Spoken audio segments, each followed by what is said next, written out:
Welcome everybody to Talk That Talk, Taking where we have the unfiltered, uncensored, uncomfortable conversation.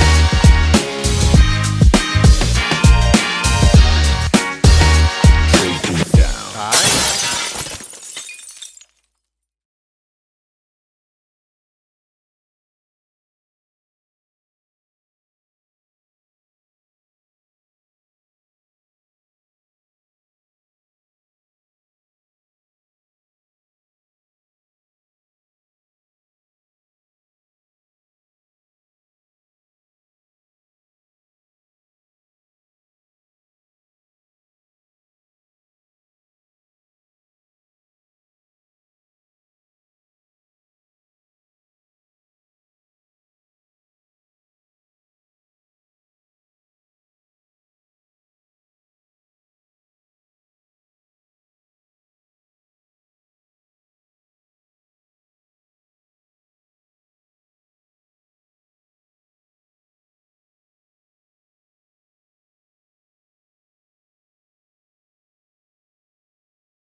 Man, Hey man, welcome everybody to Talk That Talk. We had the unfiltered, unscripted, uncomfortable conversation about band, HBCU, band culture, music education, and more. that We was were funny. having technical difficulties, but we got it back. So what y'all don't know is this is really some truth here. This song is actually a song that I made. It was recorded. The beat was done by my LB Hepston Henry, and on the track was me, my brother, and you're not gonna believe this, LaToya Webb. I gotta hear that. We can't find it. It is gone somewhere out there in space. The only thing that we have is this instrumental. So what you heard me doing was the actual song. I'm the one who I did the hook, and then I did a verse. That first verse was my brother's verse. So I couldn't remember what it was. I messed it up halfway through. But yeah, it's definitely a track out there somewhere in space. It was called The Hot Boy, and that was during the time. Yeah, hey, it was dope though. It was dope. It was during the time where people were making the dance tracks and stuff like that. So obviously Soulja Boy was out at the time, but then you had all those other people who were making all these other different dance tracks. And my partner, matter of fact, you know him, Quan Deontay.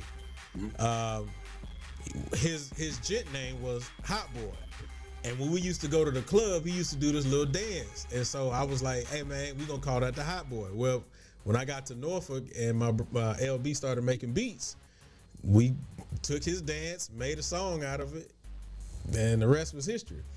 But we can't find it. So everybody, man, I'm sorry that first of all we had to change the link and all that kind of stuff. We had a lot going on behind closed doors, but you guys did not get a chance to hear me do the Hot Boy. You probably won't ever hear it. So it is what it is. But anyway, let's go ahead and get into this. First and foremost, I do want to say this before we go ahead and get started into this thing. I see a lot of people that be lurking, right? They just be lurking. Like they come in, they listen, they don't say nothing, but they be lurking. But then they don't hit the subscribe button. That be the thing that be bothering me. I look at all the algorithms and everything like that. People be hitting the comment daddy, but don't be subscribers. Stop p-footing around. Hit the subscribe button. There we go. I ain't say the whole word. Hit the subscribe button. Stop being phony. All right. Let's go ahead and get into this conversation. But before we do that, what's going on, Portia? How you doing? None, man. Life is real. Life is real. All right, Quan, what about you?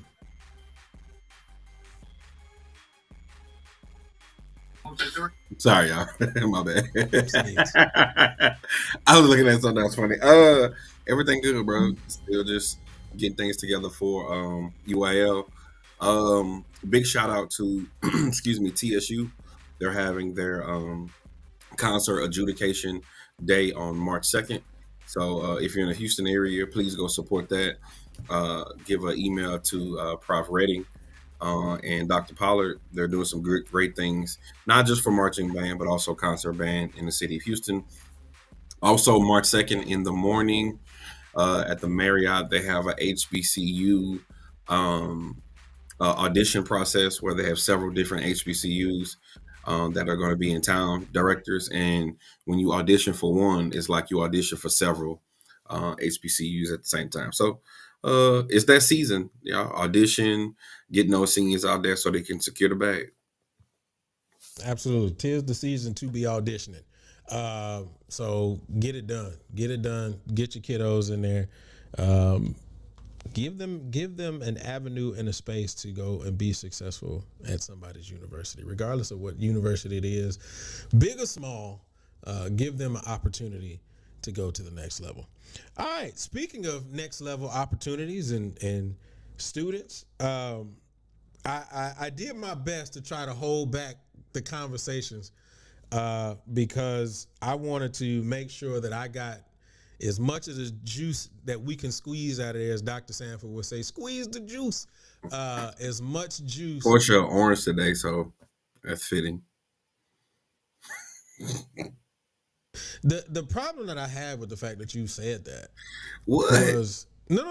I'm gonna let you know. The problem that I have with the fact that you said that is, I mean, I know she's representing for her city, which is nothing wrong with that. But not too far from her city is a place called Petersburg, and in Petersburg there's a university that they call themselves, I guess, big state. I don't know how they're big state. But the problem that I have with that is me and her next to each other are making up that university's colors. And the only reason why I realized that is because you brought attention to the fact that she's wearing that hoodie. Well, it makes her skin looks nice, and she has no pulp, guys. So hit up Portia if you want to go. I don't mean to say it like that. Pause. Sorry. No. Keep it going. What is going on? I don't know. Yeah. Get to the topic. Get to the So topic. what just happened? I'm just trying to rep, the home city. Hey, Let's go. and I just said orange, and It went left. It did. Ooh, fruit just goes left, I guess. I don't know. All right. Anyway, but to keep going. So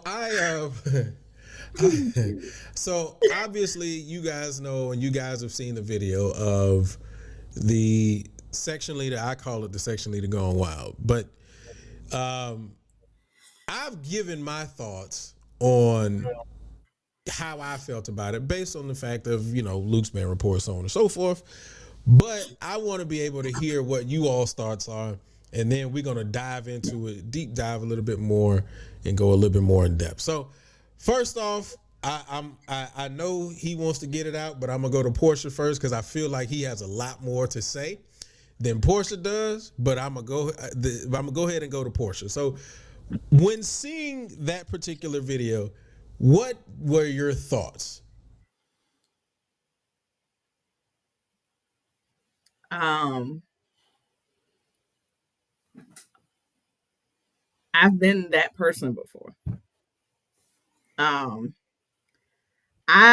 use of the B word, I might not have said it that much or that way, but the rest of them expletives probably would have came out. I still do that now as a coach, not in the same way.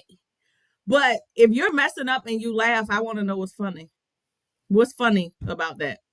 I think it started in the middle of something because she said, now you're the joke. So I don't know what led up to this.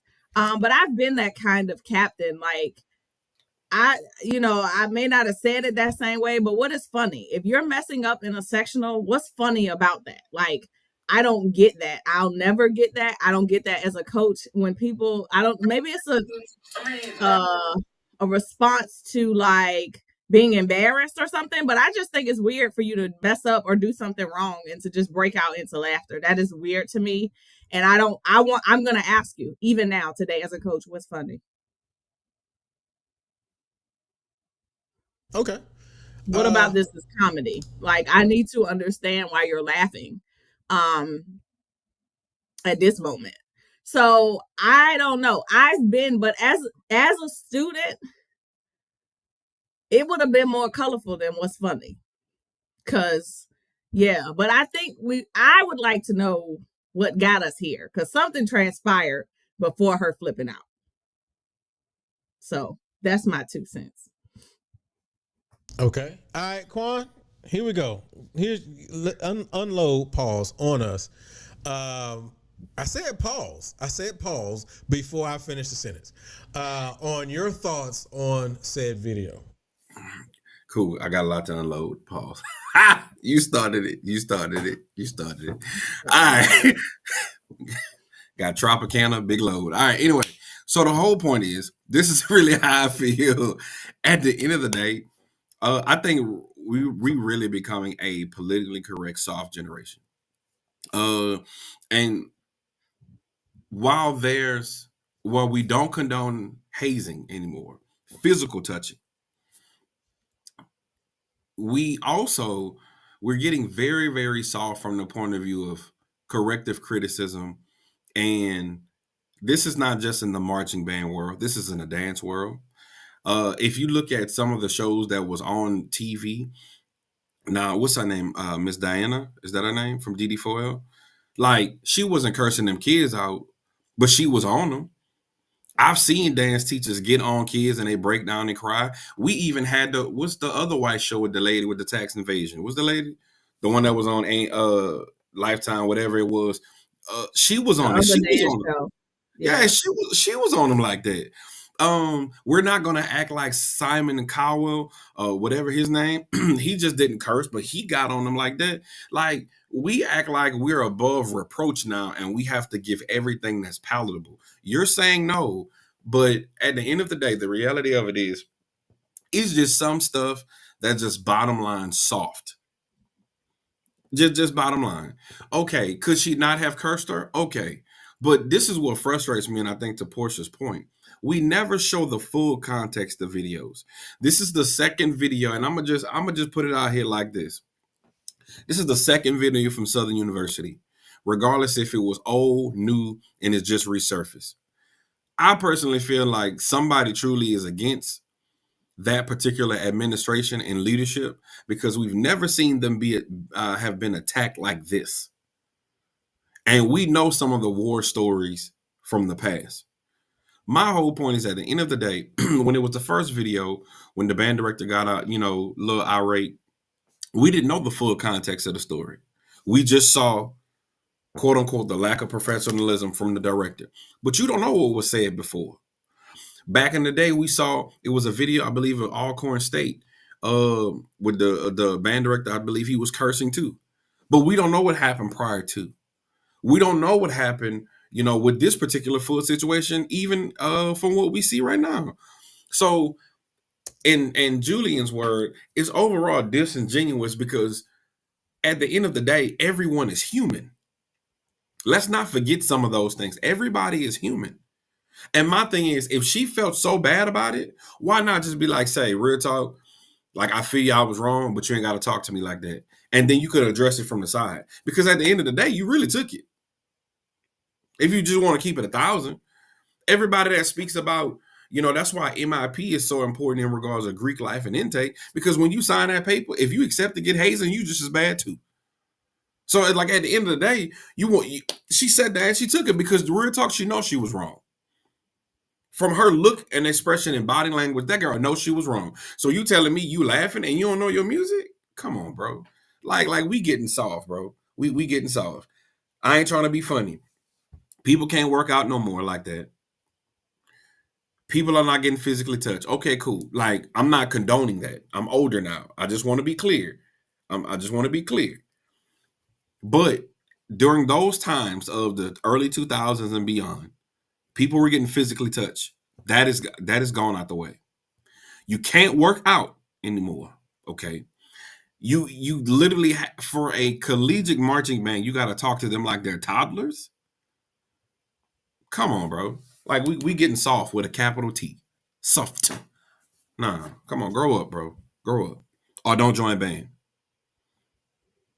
But here's the problem that I have. I'm not saying I completely agree. I think the B word is a lot. I think that's the only problem I had, if I'm being honest. I mean, because like I said, even my mouth now is not, I'm not, Jesus still working on me. But that's the only part that I have an issue with. But here's the thing, like, here's what I see from a coach's perspective. They talk to each other like that. But these videos only come up when they feel like they wronged. Because I hear students talk like that and then be like, well, why do you talk to me like that? Y'all talk to each other like that, first. Second, this here internet ain't going to be your friend. So, I mean, you could go out here and be sorry and somebody hear you and repost you. And it's trash. And they say worse stuff to you. I'm not justifying how they talk. I mean, I just think it's a different time, and you might not have had to go that hard. But I don't feel like the girl was completely wrong. I don't know what happened in the beginning, but if at any point something happened in that sectional and you started laughing, I need to know why. I want to know why you was laughing.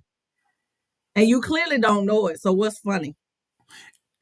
And I'm gonna say this before Luke make his comment. You know why you want to agree with this, Luke? I'm gonna give you a point. You know why you want to agree with this? 2 reasons. Number 1, you was really good on your instrument. Real talk. Number 2, the high school you came from was really good too. So a lot of what you saying that you wouldn't have done, you was already prepared for it. Nah, don't shake your head because I'm gonna prove this point right now. I want to hear your opinion. Go ahead, Julie. Go ahead. No, go ahead. Let me just make this prove point. me wrong. Let him cook. Let him cook. You got it. Yeah, so prove me wrong. Maybe I'm wrong. Maybe maybe I need another therapy session because I didn't feel like, other than the B word, I don't know. So, watch this. Julia marched for Willow Ridge at a time when they still was a top city band, right?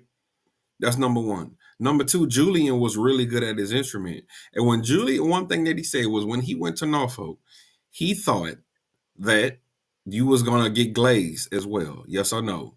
And you prepared for it. Okay. Yes or no? Huh? I'm not denying that. Go ahead. You did deny it.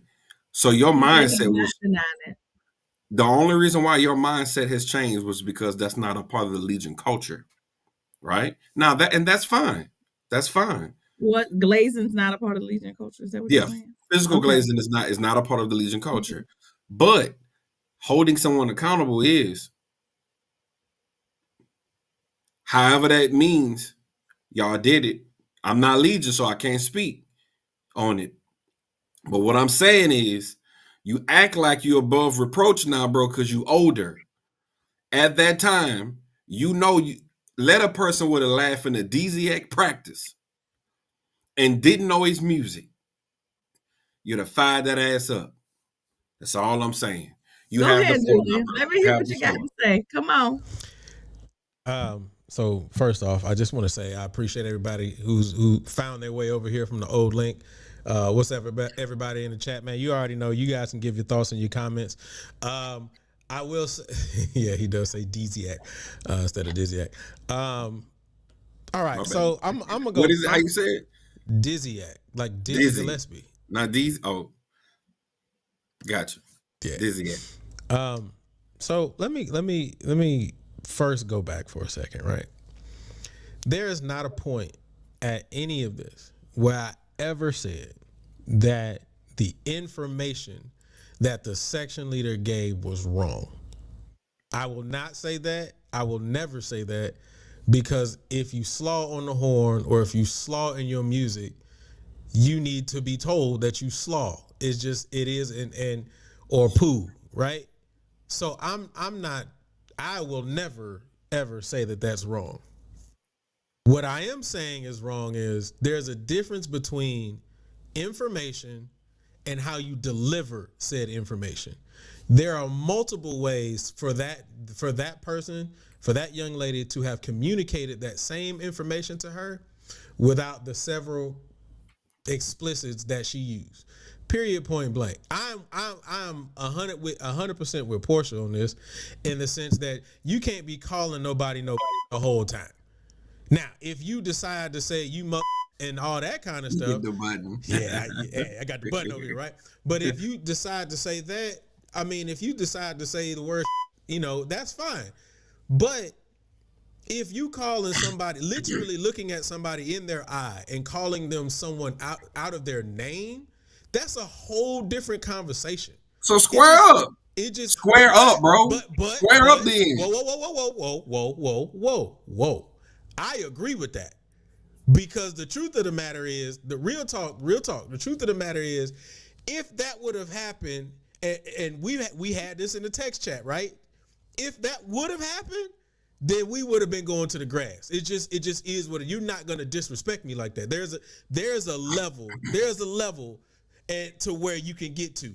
My thing is, again, that is just a massive level of disrespect. I'm not saying that I'm above reproach, but what I will say, to go back to your point now, from where I came from to where I went, yes, I will admit, thank God and my family lineage, that I had some natural talent in me, and I was talented before I showed up. But the other half of that was, there was never a time, dang, I gotta say this, I gotta say it this way, and I really don't want to say this way. There was never a time where Chantrice, God rest her soul, I can't even believe she's gone, had to talk to me like that, or any of my crab brothers or sisters, shout out to Alexis Addison, my only crab sister, to get us to perform. No different than when I got to Norfolk, there was no time where Sebring had to talk to us in that manner. Did Sebring cuss? Absolutely. Sebring's a cussing fool if you ever talk to Sebring. I just have one question. I'm sorry. Whoa, let me finish because I let you finish. But let me cook, let me eat. Anyway, but he never had to talk to us like that. He never had to call us out of name. And there are so many different ways in order to be able to get what you need without going to that. Like I said on the band report, bro, when I found out what a duck walk was, I was like, oh, nah, I ain't trying to do this no more. So, hey, look, what I'm saying is, but again, going back to what you said, I said when I got to Norfolk, that was my expectation, right? I don't disagree with that. In your purview and in some people's purview, that is glazing, right? But I'm just saying too. No, bro. By definition, it is now. No, by definition, anything against what anybody feels against them and their rights is glazing. Listen, no. Listen, What I'm saying is, let me give further context. Every student wearing black and white is considered glazing. Because if a kid doesn't want to wear that, that's glazing. By definition. I think I do want to point this out. Julian, I know that you worked in college band and all of that, but I'm going to tell you right now, some of this stuff is just different now. I don't know what got that young lady to that point.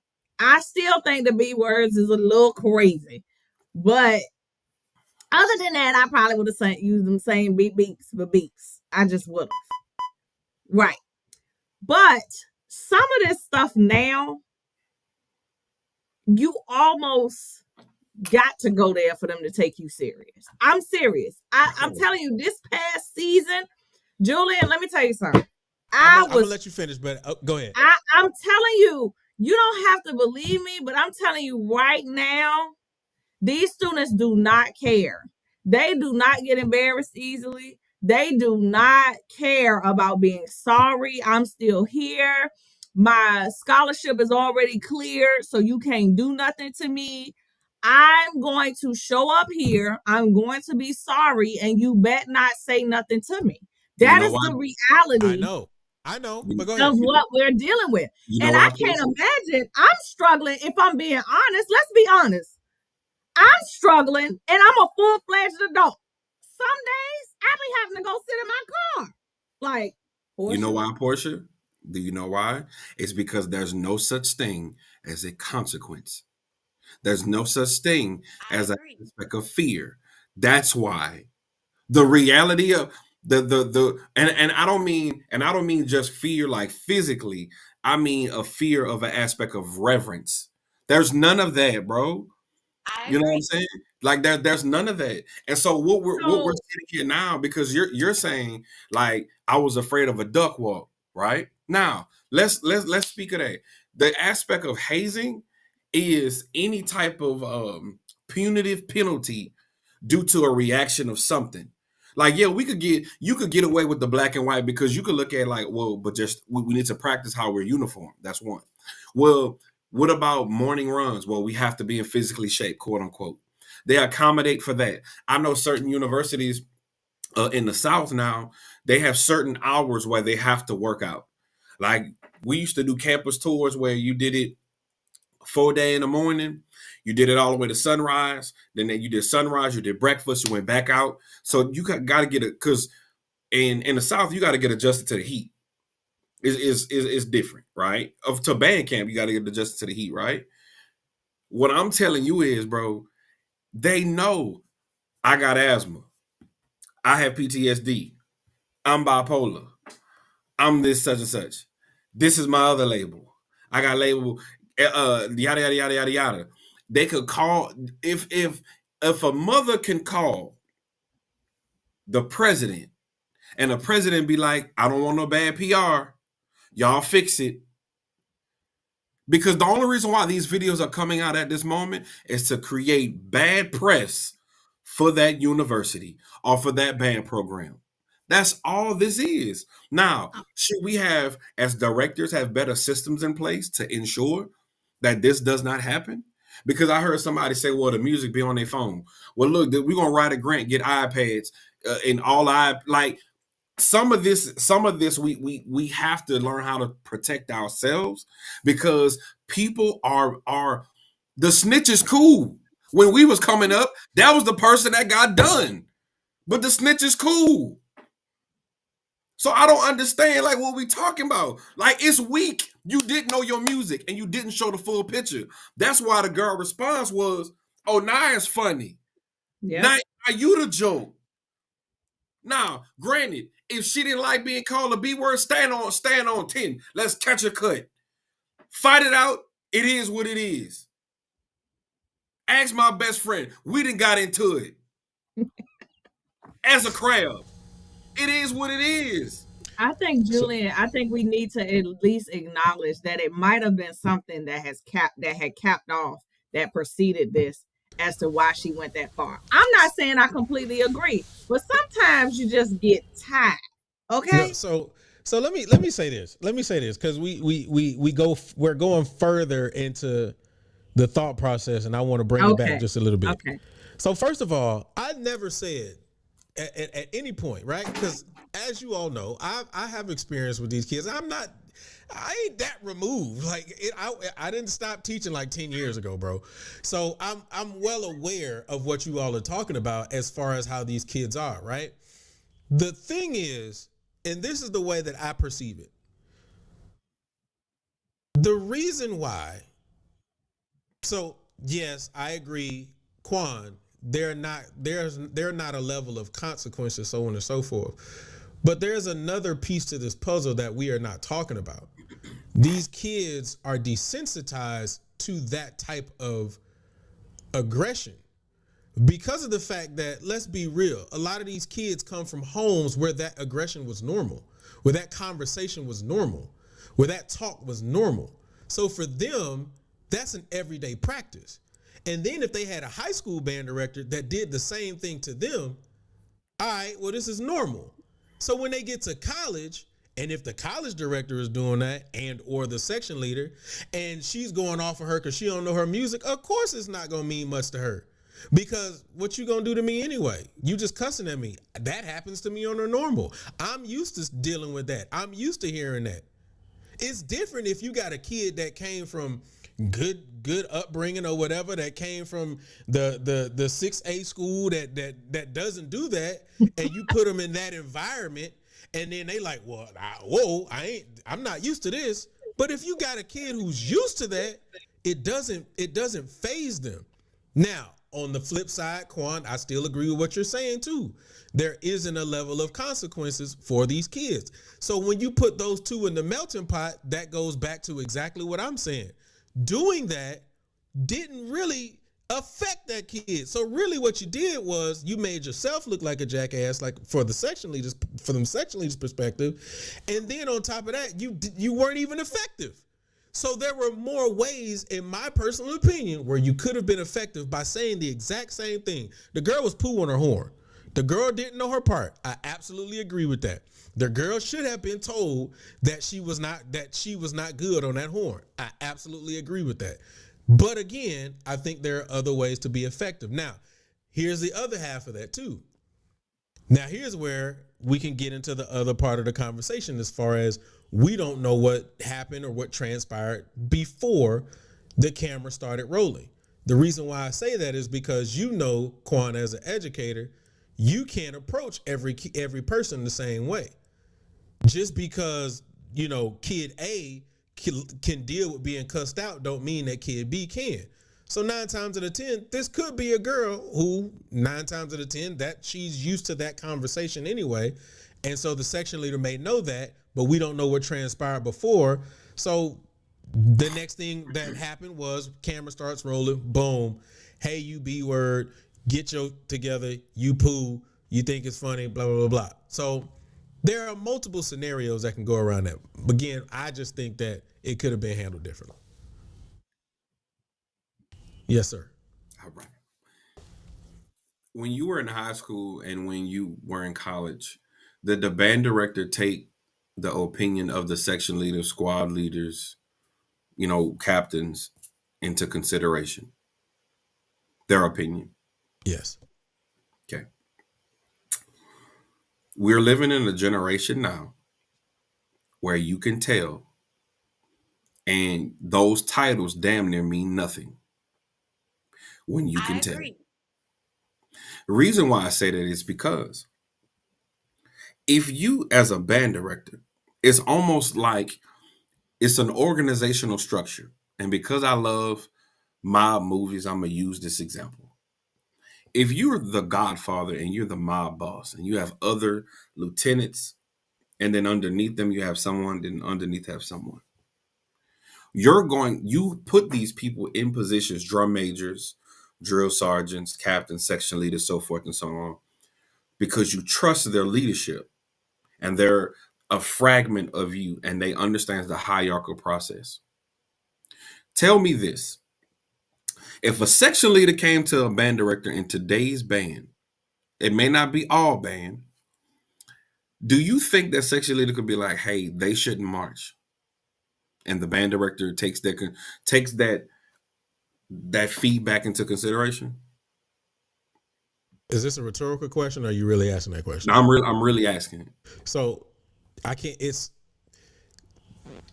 I don't think it's an easy answer like that, because I think there are some directors who would. I don't think every director is going to be like, no, I'm not going to listen. I think there are some directors who will. Okay, so the directors that will, bless God for them.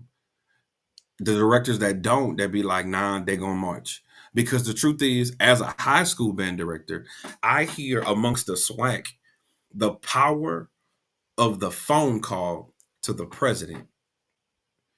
Because just say if he doesn't take them into consideration, right? Then who really has the power? This band member, or really the band member's parent. And I don't want bad publicity. So we're gonna create sections, and let's be real. Throughout this football season in the fall, we've seen bands and we've seen players not even play. We've seen true, because the camera don't lie, and Justin's doing a great job. We've seen him have close-up footage of people holding horns, not even playing. Yes or no? I'm gonna be honest. I ain't seen nobody just holding a horn from Justin, at least. From Justin. I'm gonna be honest. When you said that, I'm shocked. That's a thing. We just doing See? it. I'm gonna send But y'all some they clips. know. I They know know that there are nothing's horn gonna happen. holders. They know. I'm gonna send you a clip, and y'all gonna be They like, know. They know nothing is gonna happen. I'm telling you, my scholarship already cleared. I'm gonna call my mama, and I'm gonna be sorry, and you gonna let me stay here. Yeah, but I mean, so here's the thing, right? Like that argument again. This is why I do agree with what some of what Quan was saying, in the fact that there is no consequence. Because I noticed this when I started teaching, and I saw it slowly getting worse. Where the kid had too much power, and the kid was given too much information. When I was in school, I didn't remember having that much information. All I knew, I needed to take my butt to school, get my grades, learn my part, shut the heck up, and go home and do it all over again. But these kids now be like, yeah, I know what my mama payday is. I know when they get their tax return. I know, like, this was too much information. Let me ask you this. When you got recruited to Norfolk, when you ended up going to Norfolk, who spoke to the contact at Norfolk? You or your parents? I did. Now, 99.9% of the phone calls that come to that university is, hey, how you doing, Mr. Bethea? I'm such and such mama. Hey, Mr. Bethea, I'm such and such daddy. Hey, Mr. Bethea, I'm such and such granddaddy. It is the parents. So I don't want to sound like the old guy again, because we still in our 35 years, right? My whole point is this. I'm about to be at my 30s. Well, that's you. Me and Portia still got it. Anyway, the whole point is, at this point, the reality is, we still had we had real grandparents. And our grandparents, we are still the generation of the rotary phone and that cordless phone. We still a generation of, hey, wait here at 9:30 and be here. And didn't have a watch, didn't have a phone, didn't have a clock. But I know damn well Quan Mitchell better been sitting right there when Edie pick him up. Because Edie will leave you and you will walk home. What I'm saying is, we still had an aspect of what's called stick-to-itness, where we had to learn how to become independent and get it done for ourselves. That's not every child of this generation. But what I am saying is, bro, they understand the power of social media. That's some of the issues that we're having. Because you cannot tell me, if that video is old, what is your motivation behind posting it? Well, these kids different. So it could be two motivations. They post every damn thing. It's That's what gonna I'm be saying. the It could be two motivations. It could either be to try to get likes and views, to try to get their numbers up, or it could be for the interest of trying to be able to get that university band in trouble, get that band program in trouble, or whatever. So it can be twofold. So all I'm saying is, bro, at the end of the day, the reality of it is this. I know, okay, take the B words out. Now, two things we don't know. We don't know the background, we don't know the context, and we don't know the after effect of it. Correct. Cool. But I have to push this point. At the end of the day, she's still sorry. I agree with that. But at what point did I say I disagree with that point? But can I be honest with you? For your freshman year, I'm not saying she was a crab or not. Were you afraid to go to practice unprepared? Absolutely. That's all I'm saying. That didn't stop. Even when I became sexual leader, who wants to be the sorry one out of the bunch? But I agree with that portion. But here's the thing, and this is what I was thinking about when that video came out, right? The reason why is because, so if I go from high school to college, if being at Willow Ridge, I knew what I was getting into. I knew the legacy that I had to try to uphold. So I knew that I couldn't be slaw walking in there because my job is to maintain the legacy that was there before me. The same thing when I got to Norfolk. When I got to Norfolk, I knew what I was walking into when I had seen the videos beforehand. I had seen the program beforehand. So I knew that there was a level that I wanted to make sure that I maintained and upheld. So in my purview, that's the way that I perceive it. I just don't think that those kids have that tenacity to think about legacy. They think of these kids are more about themselves than they are the totality of whatever they're doing, the program. I understand that, but how do you put them? I had just had this conversation with somebody about something else. How do you put that much time into something and show up every day and be sorry? What is the thought process behind that? I still get to march. I still get to wear the uniform. What is the thought process behind it? Like, I just cannot understand spending that much time at practice to still be sorry. I don't understand that. Can I be honest? Because they won't be there in the first place. The reason is because one, Portia, you are absolutely correct. That I still got my scholarship. I still get to wear the S on my chest. I still get to wear the Old English J, whatever organization you're in. I still get to be a part of it. And guess what? If I'm slaw, I'm getting covered up by a bunch of brass players anyway, so you can't even hear my part. And even if you can't hear my part, I know I got at least 4 or 5 people on my left and my right that's gonna overplay me, and all I can do is Johnny one note, and they'll never know I'm wrong. That's bull. I hate it. That is great. Can I say that? That's BS. I agree, but it's the truth though. No, it's not the truth because if you put Woodwinds in FAMU band, that's not true. But again, that is a pride thing based on the standard.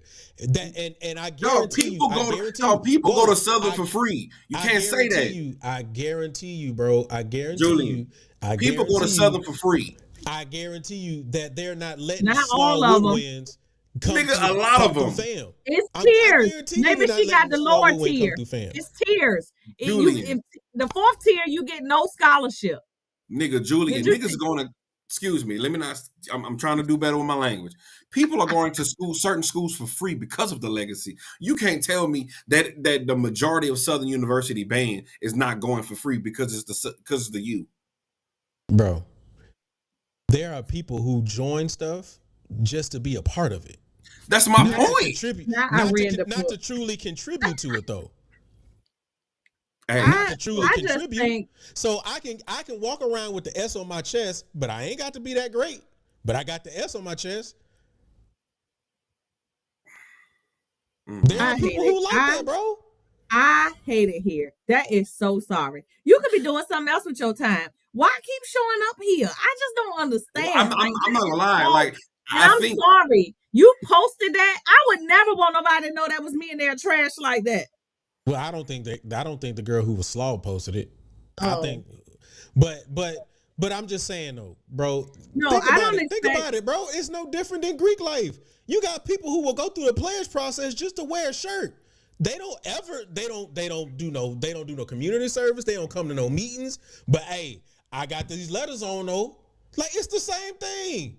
We sound old, bro. It's similar, but it's not the same. Because I'm sorry, you stand at practice all that many hours for all those months, for all those many days to be sorry. I can halfway know this music. I can go on every single trip. I can be a part of the number. I get to man, come on, dog. Really? Yeah, I understand that everybody in college band is not gonna be fire. But what I'm saying is there are more people that are willing to show up and be trash these days than I've ever seen before. Everybody's not going to show up on the same level. Everybody's not going to be at the top, but you should want to be better than that. And then you got a nerve to laugh.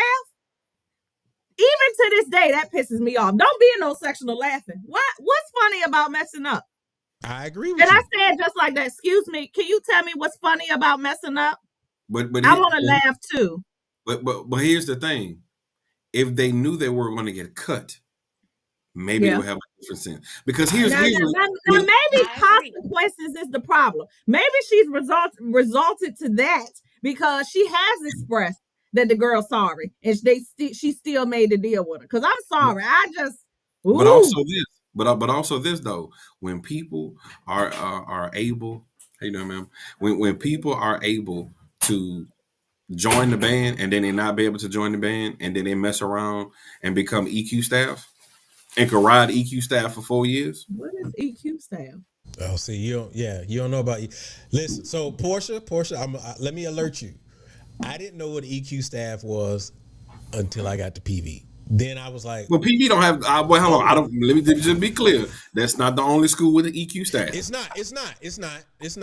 I wasn't saying it like that. I was just No. saying, I just want to be because that's my school. I just want to be. Yeah. Fair. I didn't know what an EQ. So the EQ staff is literally the person who the group of people who does everything. Carried speakers, carried water, get the ice, all that kind of stuff. That's their job. They the quote unquote workhorses for the band. That's what they do. That's it.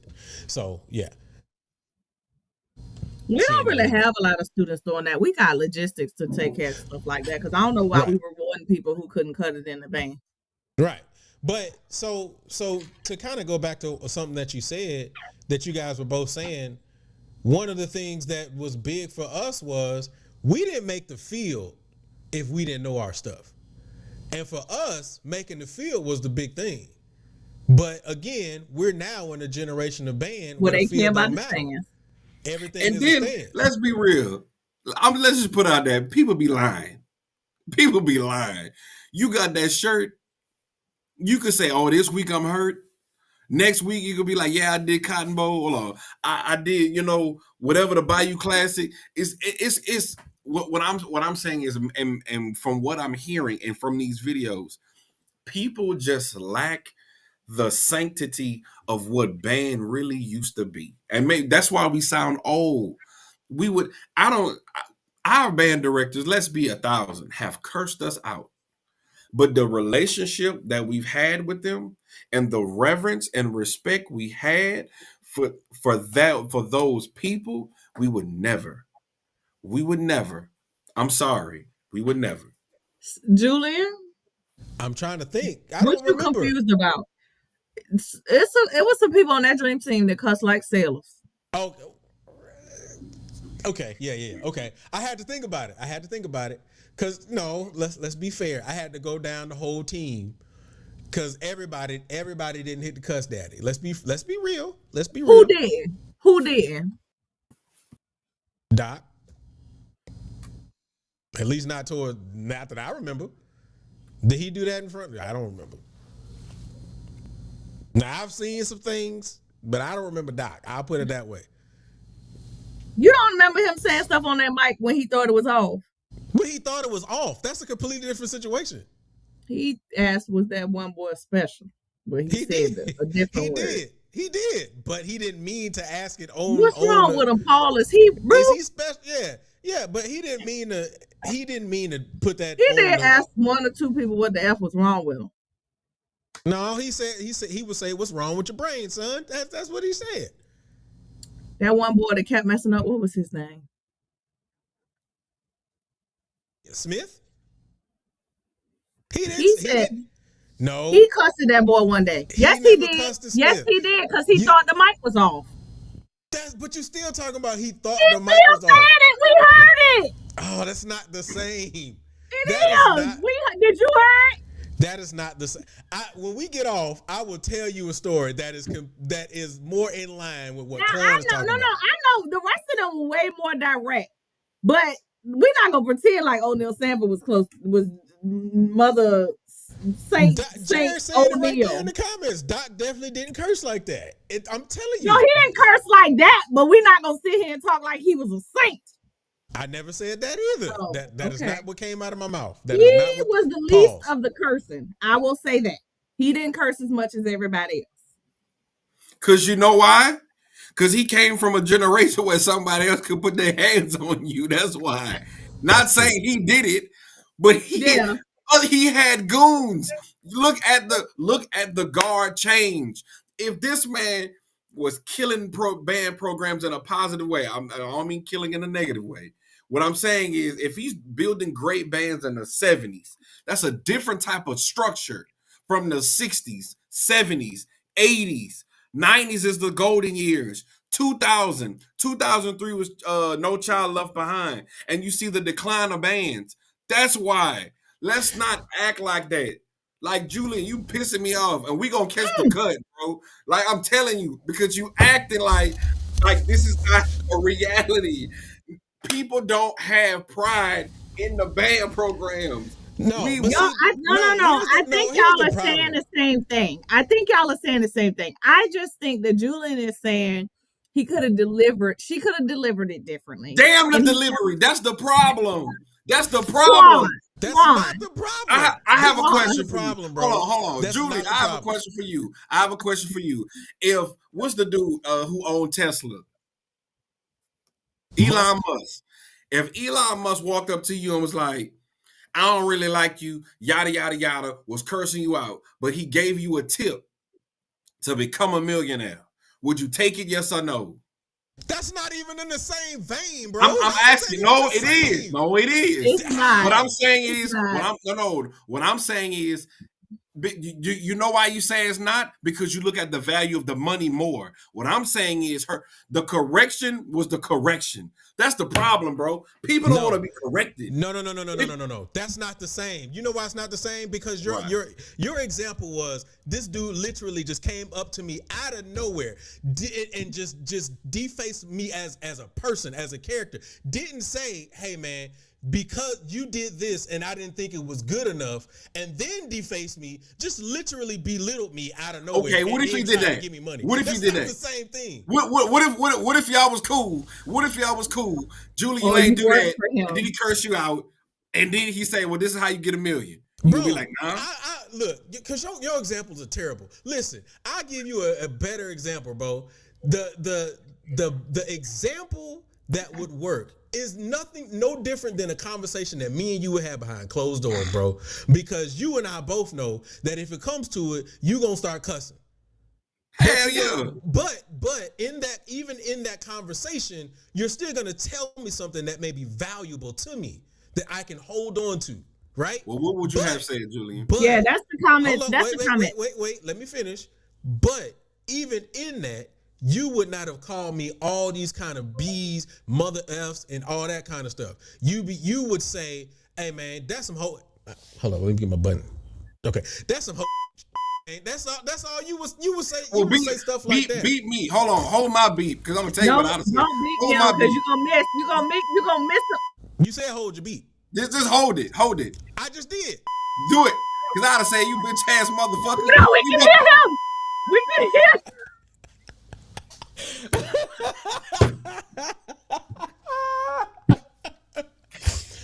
Oh my god!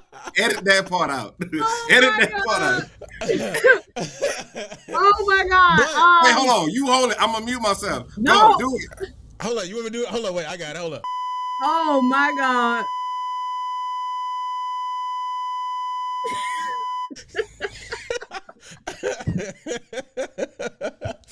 Oh my god! Look, but what, Julian? What should she have said? Hold on, wait. Give me a second. Okay, the question is, what should she have said? Yes. Listen, I think here's my honest opinion. I think she could have said the same thing she could have said without the B words. That's why I say I agree just with the you. B words. The other beeps was fine. Just the B words. Again, I said it earlier. I'm not against a cuss word. If you cussing, cuss. I'm not gonna say that. My thing is when you directly belittle someone. That is my problem. Okay, we can agree on that. I could have done without the B words too. I never said that what she said or what the information that she was given was wrong. Right. What I said was the way she did it. That's all I'm saying. Okay. Take the B words out. We could have did without the B words. We could have. Okay. I don't know what. Yeah, we no B words. Okay. Yay. She's still gonna tell on her. She's still gonna tell on her. She's still gonna make the field. Oh my god! But that's true though, right? She's That's still true, gonna though. make the field. But I know, bro. I know people in college bands, bro, that I know they don't know their part, and their mama didn't call and they stayed on the field. That's so crazy. Your mama calling and you're grown. See, my problem in working in higher ed with this mess is you want to pick and choose when you want to be grown and when you want to be a child. That's the issue for me. Because if you have to call your mom because you're sorry, but soon as one of the band directors say something directly to you, I'm a grown beat man. I'm a grown beat woman. Which one is it? Because your mama just called me. Grown people don't need their mamas calling. So you need to pick one. But can I be honest with you? My mama told me that's a crazy. My mama told me like real talk. Shop around. Nah. Oh, go ahead. I had called my mom because I was going. Now here's a true story. And if it wasn't late, I'll FaceTime my mom and she'll say it. Come on, FaceTime, mama. It got to the point where it was so band camp was hard. Everybody know the stories of band camp for what we endeavored through. We reminisce sometimes and it carry us through like a hard day at work. It's almost like reciting a poem, like that you pledge with. You dig? When you think about them campus runs mornings, you didn't even know you had that capability, but it pushed you through. I'm gonna say this to say that I had called my mom. I was homesick. First of all, you was that Julie, you with the PV at MSC. They said they had gumbo. They had tomatoes in it. I cried. They didn't have good sausage. The roux was bright as meat at the time. I was miserable. I called my mama crying. I said, "Ma, I hate it up here." My mama said, "You picked that school. Whatever you have to do, you need to finish it. And that's what you need to do." She said, "If I got to come down there and I sleep on the bed and you sleep on the floor, but you're going to finish school." We don't have mothers like that. We have mothers like, "Oh, no, not my baby. Nah, we're not going to do that." And they take them instead of teaching them how to protect themselves, they protect them from the thing. And so when the parent dies, they don't know how to live. That's like, this is a bigger situation, y'all, than what we just think. I know I'm clowning, and I agree. She shouldn't have called it a beat. But let's be real. She took it. That's a whole different conversation. That's a completely different conversation. Right. But what I'm saying is we're not going to act like we don't have these helicopter parents that call the president and the chancellor. And then we just going to be totally honest. To a degree, it's just us. It's us that want to kill these historical black programs that, quote unquote, my mama marched for, Timbuktu University, and my mama was this. So if your mama knew that, why your mama ain't teach her the legacy and history of what we stand for and how to endeavor and go, go through the situation? Or you feel like because your mama a donor and alumnus, they have this right and say so. Like it's bigger, in my opinion. I know we clowning about this one situation, but I want to be a college band director. I'm willing to stand on my heel for what I believe band is. I'm not talking about belittling, criticizing, or putting hands on kids. But if you didn't make the field, God damn it, you didn't make the field. I should not be on the news or sitting in a president board meeting merely because you don't want to hold yourself accountable. We're going to do these campus runs. And I think the sad part is this. That's not how life works. So then they get out of college. College is supposed to prepare them for the real world. And then they don't have any coping skills. Because to me, checkoffs is a big thing now. They're embarrassing me. Checkoffs is just like an evaluation that you go through yearly at your job. Performance reviews. It is the same thing. And in most cases, band is a class. You got to take tests to pass the class, right? But they get out here and they don't have any coping skills because now, even at the collegiate level, we can't tell them that's not good. Do better. So that's why I've gotten to the point where I record checkoffs every week and they know that I do it. So if you call your mother, I'm just going to hit send. You don't know nothing about flag, but you're going to see that your babies is going the complete damn opposite as everybody else. Because I can't hide nobody with a 6-foot pole in their hand. They either know it or they don't. period. I record every checkoff because I'm not dealing with you and your mama. Here's the other thing. I also give a speech after everybody's on the squad and we have our first meeting. I say, hey, I'm gonna tell y'all, hey, I'm how you doing? The squad introduce themselves. I say, I'm gonna tell you a little bit about me. I went here, I marched here, blah blah blah blah blah. I curse a little bit. I won't be cursing at you, but I use it in my vernacular. If that offends you, I'm sorry, I'm telling you now. And I don't speak to parents because they're not here. They don't understand the situation, and they likely don't understand the culture. I'm not talking to them. If you want to consult with them about an issue that arises here at this university with this squad that I coach, you can consult them to Jesus come back. But I'm not going to speak to your mother because she's not relevant to the situation, that whatever it is. But I can have that luxury because I don't work here for real. And if I stop doing it, my lifestyle doesn't change. Brand directors don't have that luxury. And I think that's the problem, though, Portia. Is like people take one decision and will destroy for everybody. Like that's how selfish it is. Like you telling me you willing to throw course and create false narratives behind some of these band directors that's really just running band programs the right way. You want to take not only his position, so you affect him, you affect his family, you affect his legacy, you affect his children. Then you affect all your crab brothers, all your crab sisters, the upperclassmen, so forth and so on, behind a selfish motive. That's why, real talk, snitches used to get stitches. Because you don't, it's not about you just being a cheese eater. You kill a whole factory. That's There's because no we've accountability for nobody, bro. that's because we've gotten into a culture of having to overcorrect. We're trying to overcorrect for anything, right? Explain.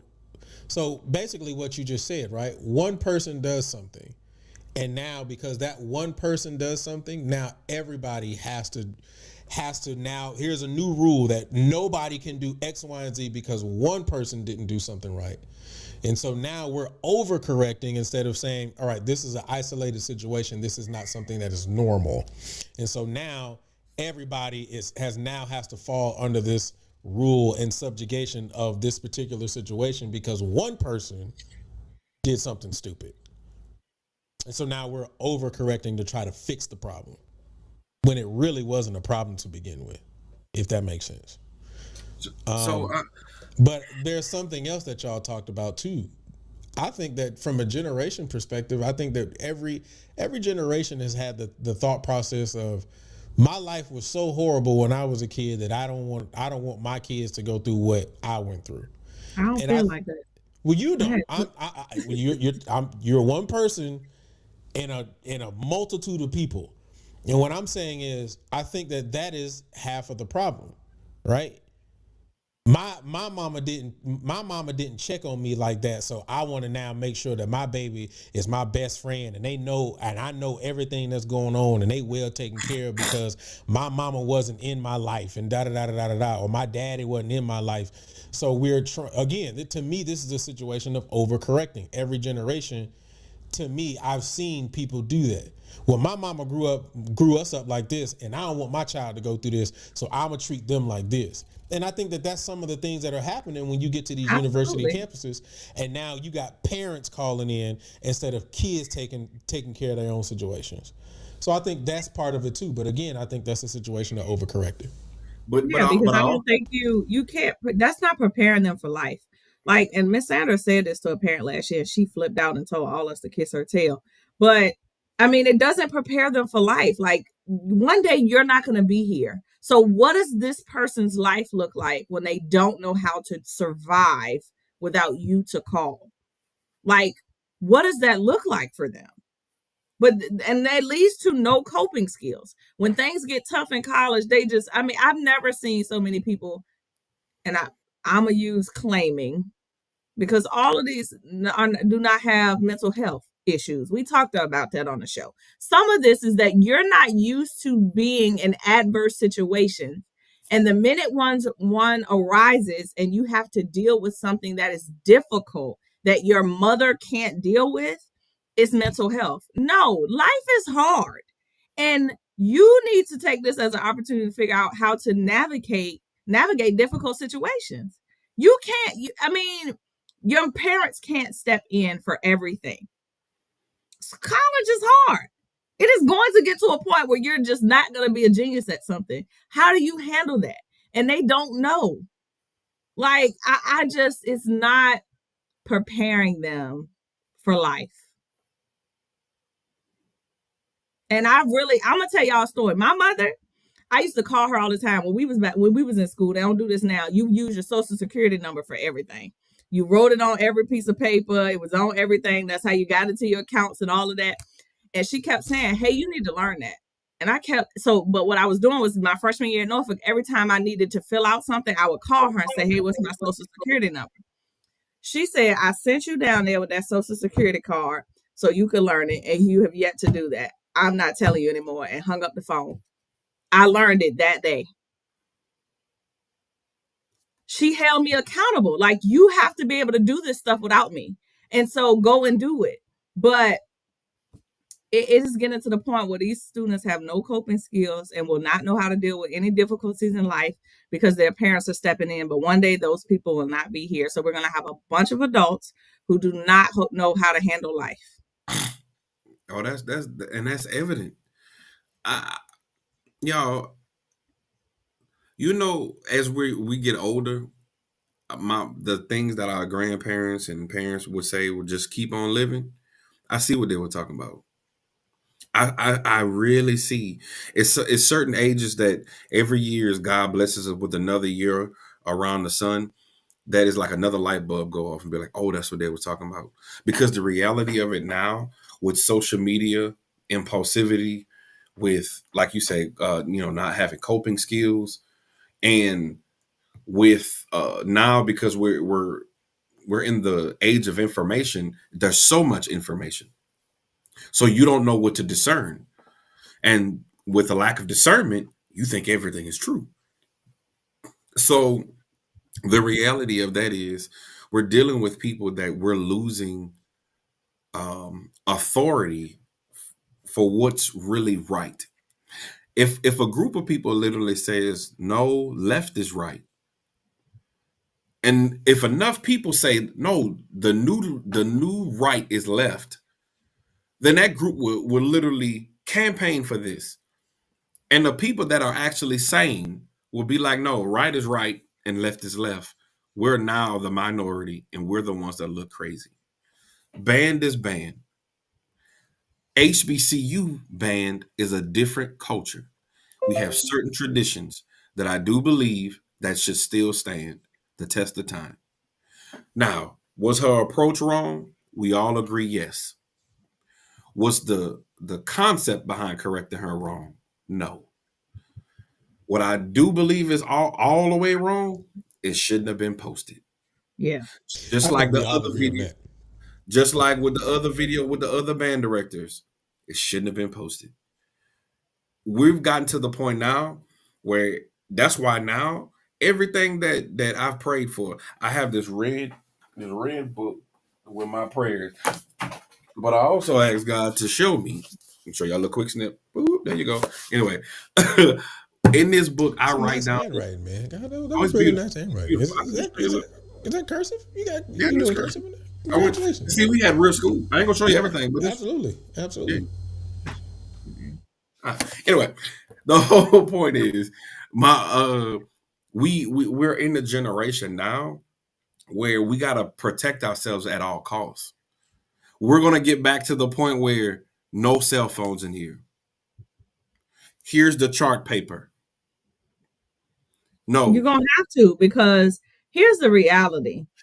If band directors and different people, and I'm not saying that cursing is required to wrangle people, but at some point, at some time, you got to show, you don't have to.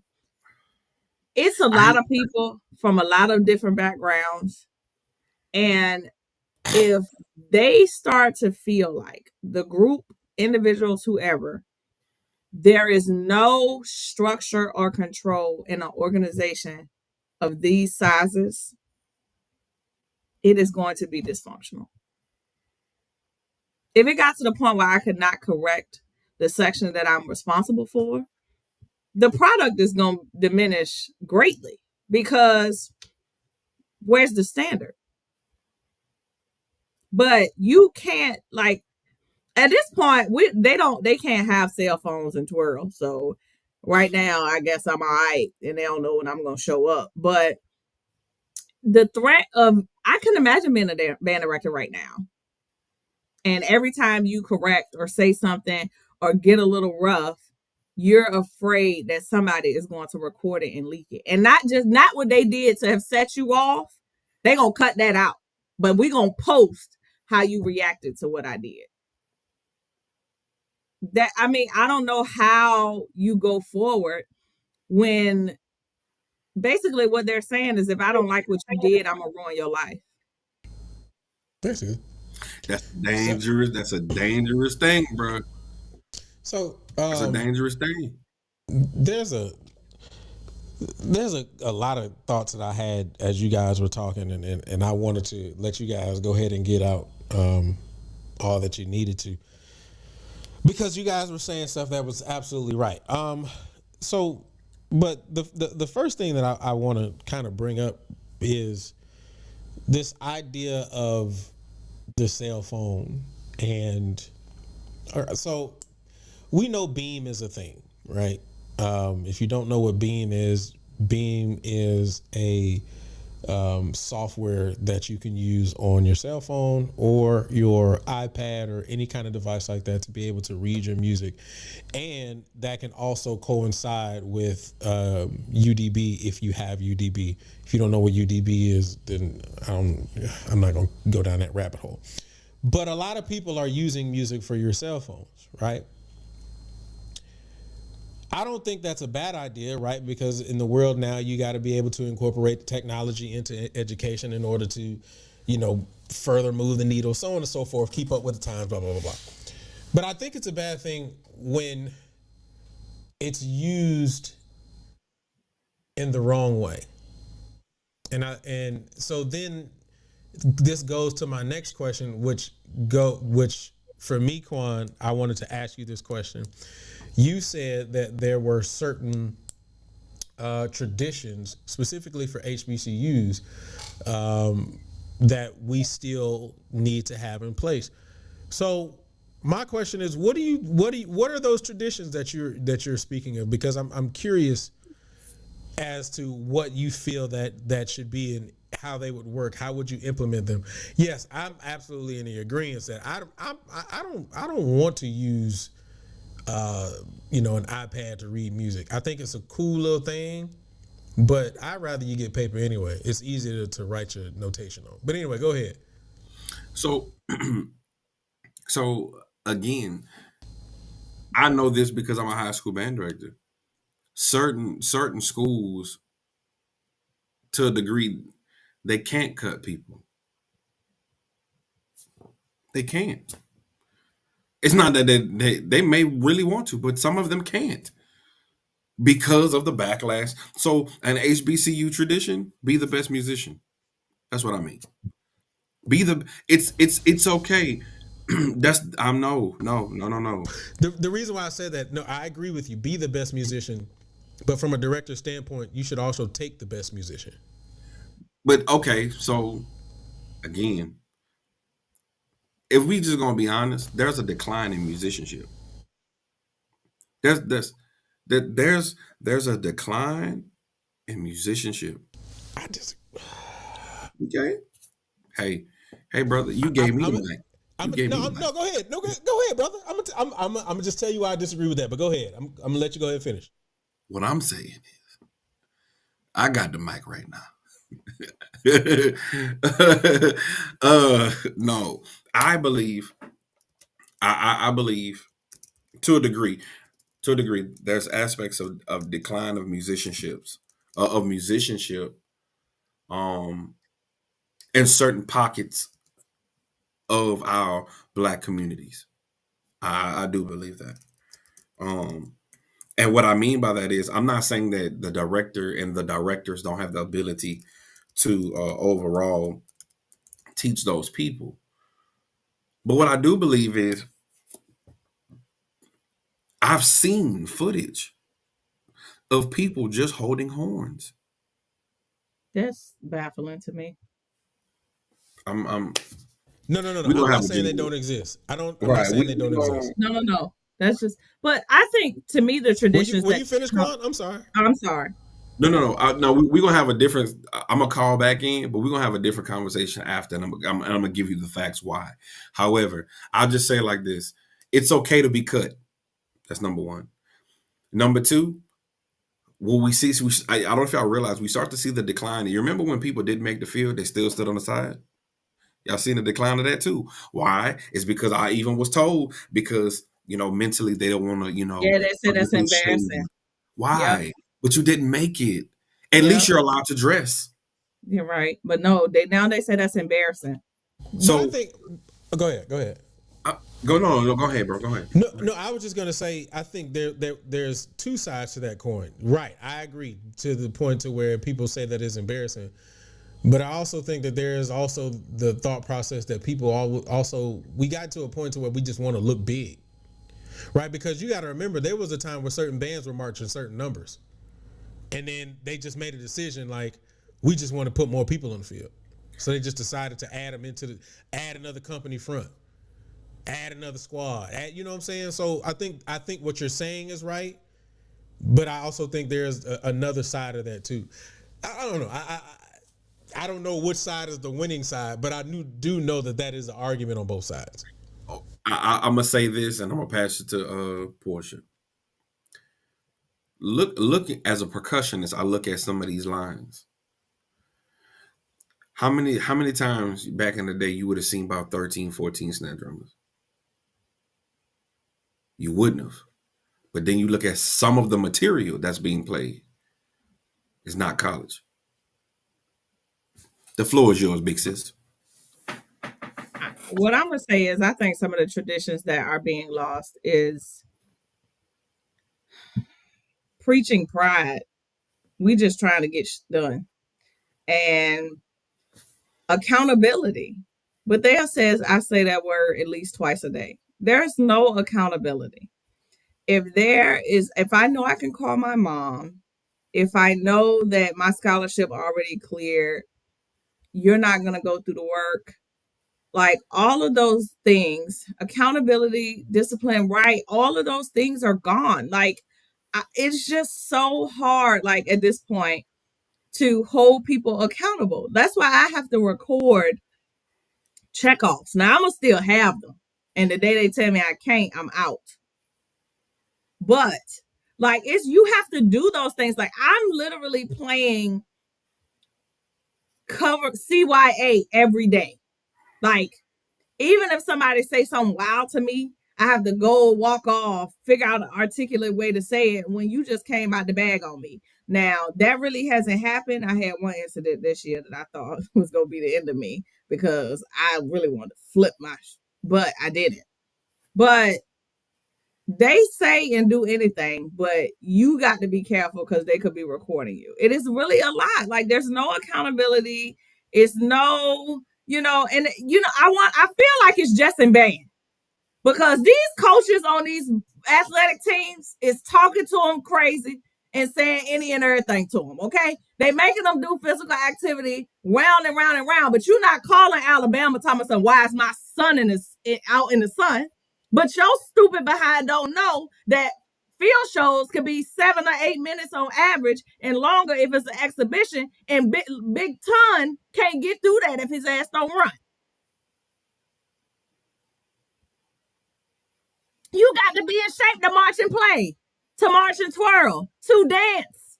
You have to be in shape to do this stuff. But your mama think that you can sit in a band room in the AC all day and come out here and march around and, oh, I'm so proud. No, girl, he going to be on a stretcher. That's what he going to be on. And now we still wrong. Right, because y'all let him pass out. No, you wanted his ass inside. Now Big Pookie. Now we gotta have a GoFundMe and fish plates because Big Pookie done died in a wool uniform. That's your fault, Portia. So listen, I don't. I want to go back to what you said earlier, Quan, but I do want to attack this really quick. Maybe it'll be quick, maybe it won't. But I don't even like having the conversation between athletics and band. I just don't. And the reason why I don't is because it'll never be equal. Why will it never be equal? Because of the fact that athletics has two things that band doesn't. One is more visible. You can watch a professional NBA game, you can watch a professional football game, you can watch a professional soccer game, and so more or less football and basketball. But those are things that people can visually see, so they gravitate to them as a level of importance. Two, those things are financial, right? So like in the state of Texas is football all day. It just is what it is. So because of that, while don't get me wrong, Texas does have a big band culture. It ain't necessarily in the inner city schools. It's more or less UIL, core style schools. But by and large, it's more financial because people see that as a way to be able to garner finances in your future. If I put my kid in this, they can go to a D1 school. If they go to that D1 school, they can make it to the league. They can be more money. They can get money for the family. It's just more visible, and it's something that people always see as the most important, and it's always going to be that way. Do I agree with it? No. But that's why it becomes difficult for me to have those conversations, because we as band people, we get it. And, there are some, like I got a partner of mine who's a coach who gets it too. But a lot of people, parents, admin, all of them, they don't necessarily get it that way because they don't see it the way we see it.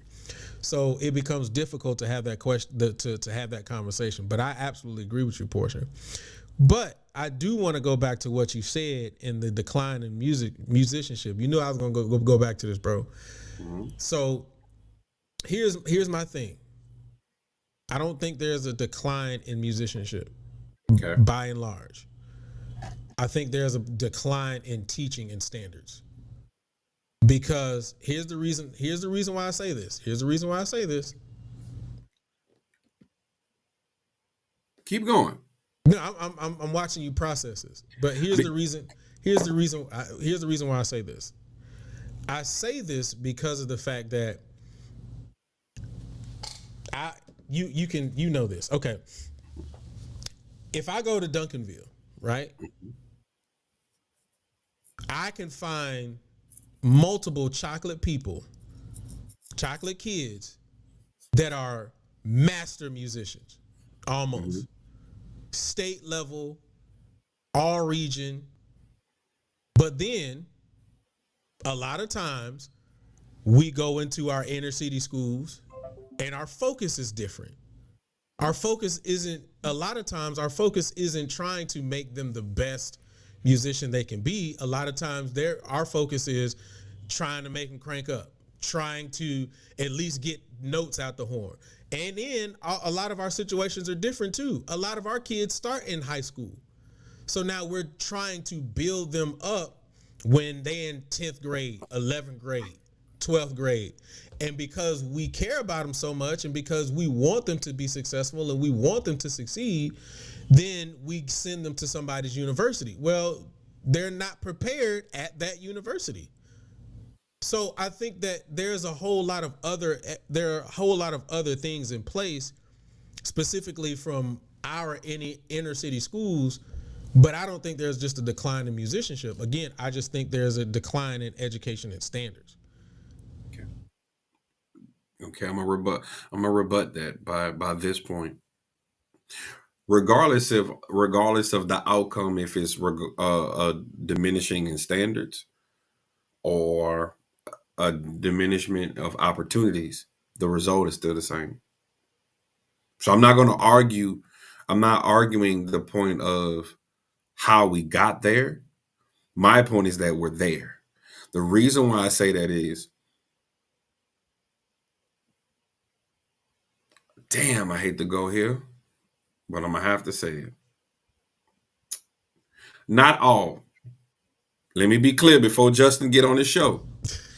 Justin Simon Smash Time. This is not for all. But I've seen all-star programs not teach due to the lack of high schools and middle school programs. Couple that with the pressure to perform. Couple that with poor scheduling, lack of monetary resources, lack of pedagogy. So we agree with that. All of those things will equal what? Poor musicianship. As you counted the Duncanville, let's go down to the other areas of the Dallas schools, right, bro? There's other schools in the Dallas DFW area where Okay. band directors are trying, right? And if we're gonna be honest, the Dallas area is way on the up and up compared to the Houston Other area. places. No, I agree. You feel me? I agree. So with that being said, if you look at it, Duncanville may be the anomaly. But if you look at the other schools that's the surrounding areas, those areas, honestly, some of them are struggling, but it's just in a different way. You look at Skyline. Skyline is on the up and up, but we remember when it was on a bad decline. Carter was on a bad decline. Our own built them up. But that's because he's shifting focus, though, and that's No, that's my thing. No. That's my thing. It took. But go ahead. Go. So I want to credit our own for what he's doing. Absolutely. You know, shout out to Six for that. But also he had to get other admins to help him get there. What I'm merely saying is some of the decline is not just, you can't just put it on the director. Some of that is administration. Some of that is funding. Some of that is it's other things that has prohibited that. And lastly, let me make this point. If you look at some of the college requirements for some of these auditions, we could start there. I agree. We both agree on that. We both agree on that. And I'm gonna say this before any college band director come on here and be like, he was the one and I auditioned his kid. I seen this in the comments. How many? I had a kid. She played trombone her 8th grade year. Soon as she got here, I said, "Hey, join the band." She was like, "Nah." She didn't join the band until her spring 11th grade year. This now she all of a sudden, I want to go somewhere. Mm-hmm. Due to the lack of feeder schools, Mm-hmm. you can't even build a kid. You just want to keep the body to keep them out of trouble, teach them what you can, and pray to God, real talk, somebody accepts them. That's why I'm telling you. That's my area. I can count 20 other schools that's just like mine. No, I agree, but that's why I also put that in the equation, because I don't want to leave that out of the equation. That's absolutely true. I'm not saying that at all. I'm not saying that that's wrong at all. What I am saying is, so like if you use Dallas as an example, if we go back to this Dallas area, Dallas band programs are changing, but again, that is because the focus has changed. The focus is a little different. And that's when I say about the directors, that's what I'm putting it on. I'm all the other avenues that you spoke about, I absolutely agree. The admin, I absolutely agree. Elaborate on the director standard just real quick for me.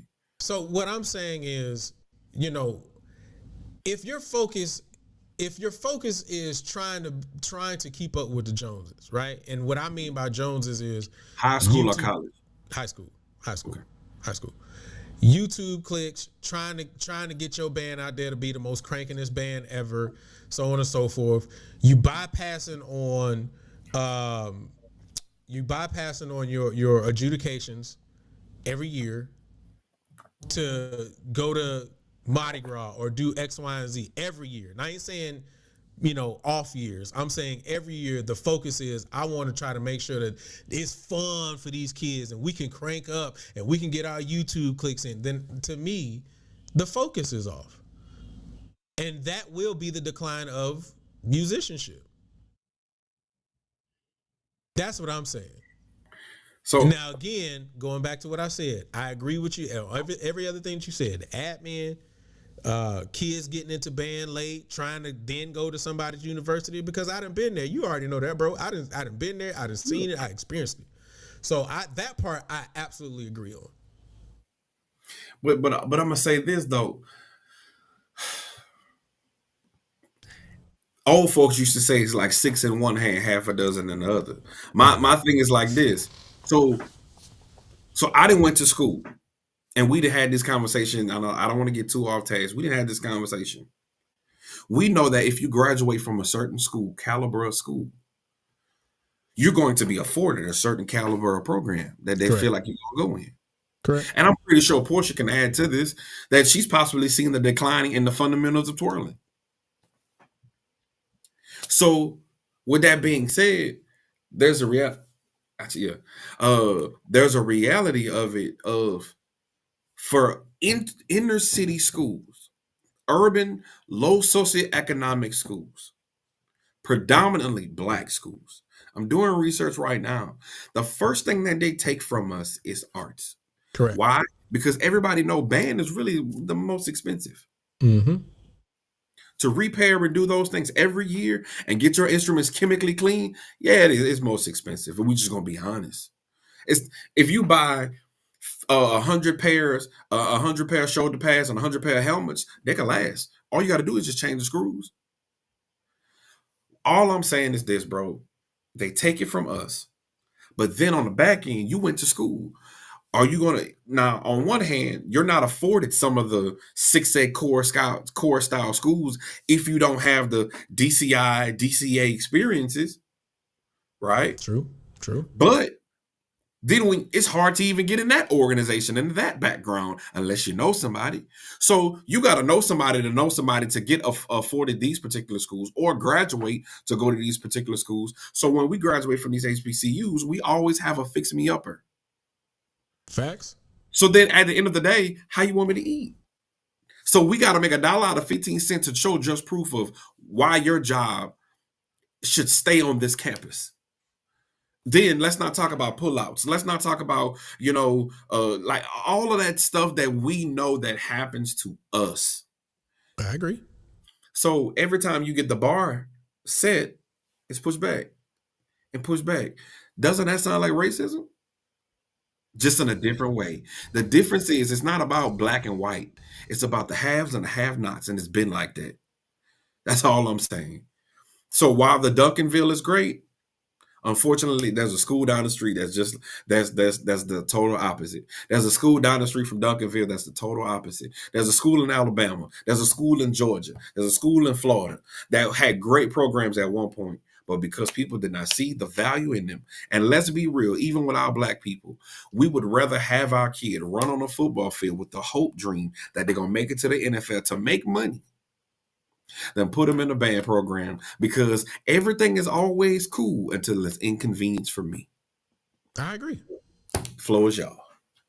I mean, you didn't say anything that I did. I don't think there was one point that I disagreed on. And I mean, to be very honest, that can go down a completely different rabbit hole. We can get into a whole different conversation, and it ain't got nothing to do with what we were talking about today. I was going to bring something else up, but I'm not going to bring that up. So at the end of the day, because we got to start bringing this one to a close,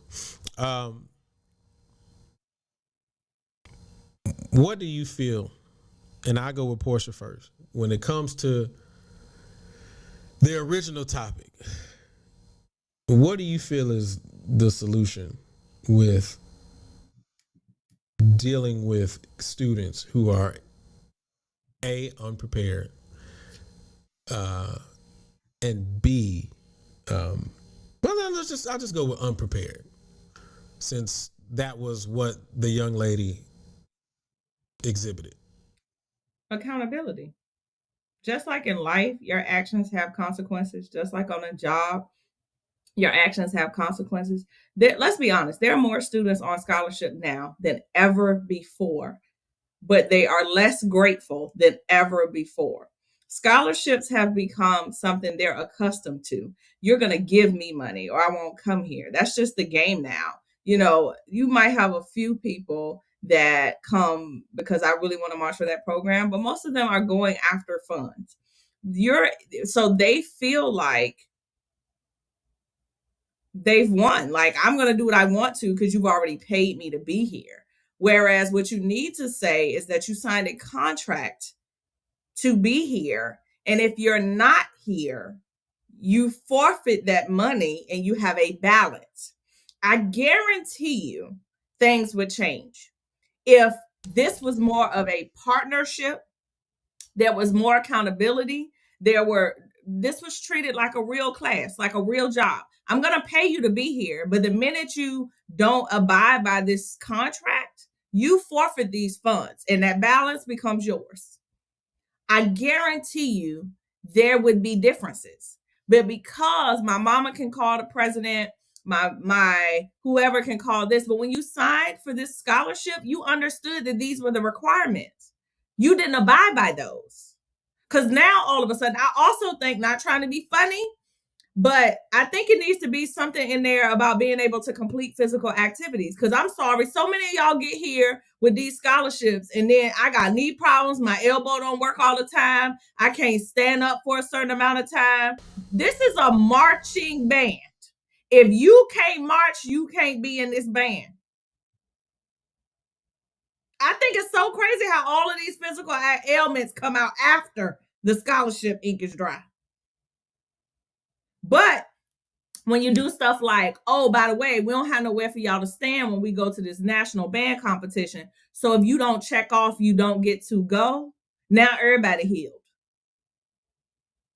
Everybody, miraculous, whatever was wrong with you is fixed this week because you can't go out of town if you broke. Accountability. Accountability. There's none. There is none. And I get it. Some of these students is probably flipping out trying to hold the stuff together with duct tape and glue. But it has to come from the top. And the university has to support it. I'm sorry, somebody else who is physically able can take that money. Somebody who wants to be in this spot can take those funds. You just cannot allow people to show up here because then they become cancer. Why am I busting my tail every day when Joe Smo get to come here and be Johnny One Note and sorry every day? Accountability, and there need to be real consequences and an adherence to whatever they sign to get that money from you. And if they just showing up here every day to be sorry and they not on scholarship, bye. We ain't got to have a conversation because I don't have to tell nobody or even call nobody or send an email to nobody to take your money. You just here, you a cancer, you sorry, go ahead. Okay. I was listening to everything you said. I was reading the comments at the same time. I'm sorry. Chuck and All Right is over there having a good time. I can't march. I missed the calf. I'm injured. My mustache fractured. I'm telling you, you should hear the freaking excuses. It is so crazy. It is so crazy. And in band camp, the excuses come out of everywhere. But by the time the first game, everybody healed. Justin, you late. All right, Quan. What is your solution, bro, to students being unprepared?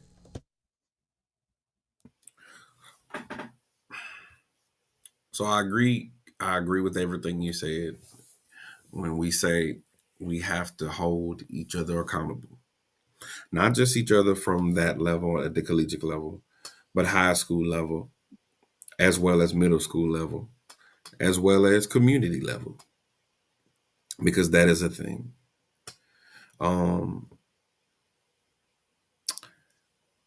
There's a band school that I know. They had this particular young man. Prairie was doing auditions last week, and there was a particular young man went to a school, and he auditioned for the Storm. And one of my students told me this story, so I just want to be clear if anybody sees this. My student was like talking to him, and well, who you march for, and he informed the people. And he said, "So what do you play?" He said, "Oh, I play cymbals." He was like, "Okay, cool. So you play cymbals, so that's like auxiliary. So you're gonna do your scales." He's like, "Nah, I don't know them." It's okay. So like you know your rudiments? He said, yeah, I do. He said, single stroke, double stroke. He said, all right, cool. And dude was like, so, let's run them together. He said, let's run single stroke. He started playing a warm-up called 8 on hands. 8 on the hands is 8 one hand, 8 one hand. That's not a single stroke. Single stroke is this. That's what I'm saying. I don't blame that kid. I blame his instructors. Yeah, that from that point. But what I'm saying is that's one aspect of it. That's one aspect of it. And then I have not been to the collegiate level. So I'm saying this only from the point of view of what I believe that I'm going to do. I believe you need to cut people. And when people feel that, because either two things are going to happen. Either you're going to cut and you want to get better, or you're going to cut and you're going to leave. Either or, that's fine by me. And parents need to grow the hell up. And I feel like, real talk, I know me, when God says, Quan, you're ready, and I have this opportunity, I am going to have a little old school band parent meeting before you leave. Everybody, let's meet in the auditorium. All right, parents, mothers, hug your children. Parents, cry and do that. But understand this. This band is a family now. Respectfully, I'm the big uncle. Please understand, we're going to help raise these kids with you. But from this point on, your kid is an adult, and we're going to operate in adult situations. The reason why I say that is because if you set, in my opinion, I believe Chuck may come on the show, you dig, and, add some forethought to it because he's a collegiate band director, respectfully. You have to set the precedence of the culture of you can call whomever you want. You can call Jesus, but he don't run this band. And once you establish that with those kids and that type of culture, I believe you're going to see a different change. Now, again, I'm saying that only from the premise of a high school band director that has his own issues. I don't know that type of pressure. But my prayer is that when I get there, those are the things that I can implement. Standards, accountability, but also have those things written down. Hand them those things. Have this band constitution. I ain't talking about like on Drumline, if you don't know these rules, you get your head shaved. I ain't talking about tree shaking elimination. I'm not speaking about, the fictitious aspect. I'm speaking about, like Portia says, this is your contract. If by midterm you don't have a passing GPA, that 2.5, your scholarship is gone. Because I know Portia with a corporate job, if she don't, I don't know, I'm just using this example. If you don't have a certain amount of sales, I don't think you get a bonus. That's how corporate works.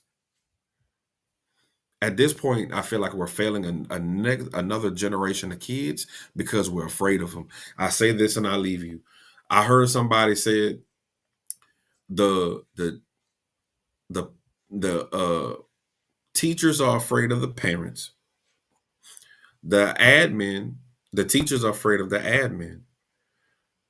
The admin is afraid of the parents. The parents are afraid of the kids. And the kids are afraid of nobody. And that's what generation we having. Because if I don't like what you do, I'm going to record you. I just want to say, Quan, I like what you said, bro. Establish a culture. Absolutely. Somebody say this country going to hell. We already there. I think hell is here. Yeah. We already there, bro. Yeah, I distinctly remember that conversation that Miss Sanders would give to parents at the beginning of band camp when the parents would drop us off. I remember that conversation that she gave to my mom. And I also remember my mom dropping me off in my dorm and saying, all right, figure it out. Because when you If you would have stepped in the 10th floor towers, during my time, woo. And so, absolutely. But you went to college, not war. You went to college, not war. True. That's the difference, bro. None of this is that serious. Yes. Yeah. Mm. Man, this has been great. This has been an amazing conversation. A lot of back and forth and a lot of dialogue. I pray. Yes, I was in the attic. Actually, I was on the 10th floor my first year and the 11th floor my second year. But no, this has been a great dialogue, a lot of back and forth. And again, one of those situations where we went a lot longer than what I expected.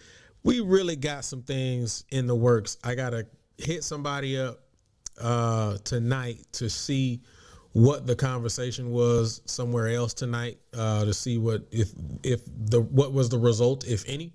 But you guys just stay tuned, man. Again, I appreciate you guys for just go ahead and locking it in with us and finding this other link. I know I'll put that other link up. So no, I appreciate you guys for holding us down and sticking with us, man. This has been a great conversation. I thank every single one of you guys. We appreciate every single one of you guys. Hey, man, for those who lurking, stop lurking. Hit the subscribe button. Y'all lurking. It's okay, man. I know y'all come and try to watch us on the sneak tip, dog. We like that music group that you ain't like to listen to, or you would like to tell people that you listen to, when you at the crib by yourself. It's okay. Go ahead and hit the subscribe button. It's all right. Also, please make sure you hit the like button on your way out. If you're listening to this on playback, go ahead and hit the like button as well. Again, this has been a super, super dope episode. You guys have been super great. I don't have anything else, and I'm pretty sure they ain't got nothing else either. They didn't say it as much as they can possibly say. So with that being said, we appreciate all of you all, and we will see you guys on next week.